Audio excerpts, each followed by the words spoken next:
Hey friends, welcome back. Use video blog. Talking today about dealing with empathy. That's right. Emp, don't simp. I think y'all know what I mean. But pretty sure we can mostly agree that simping, and look it up if you don't know, is unhealthy and pretty unattractive.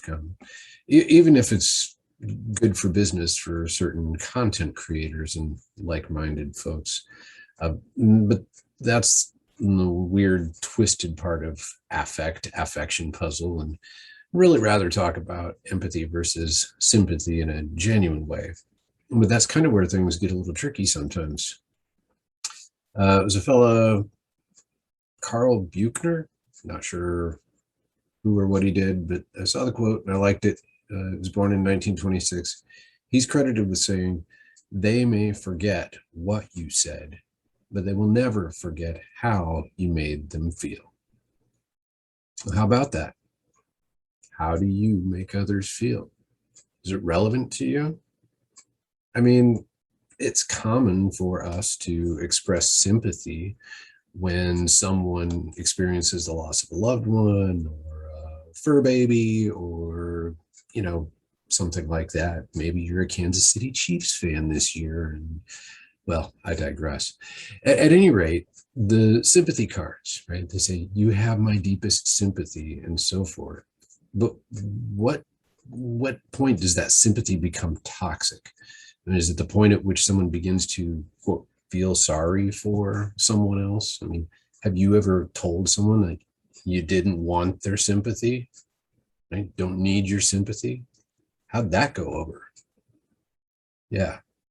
In contrast, empathy can be understood, according to where you look, to be a sharing of feelings or an adoption of feelings of another. That's better, right? I mean, having someone actually feel some of what you're going through, not just like feeling sorry for you from the other side of the room, but really standing beside you and owning how you feel. Wait, might we have just crossed another line there too?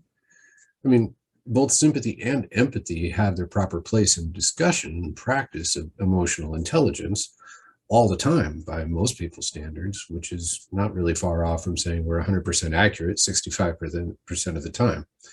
But again, back to the topic. We seem to place more social and cultural value on empathy than we do on sympathy.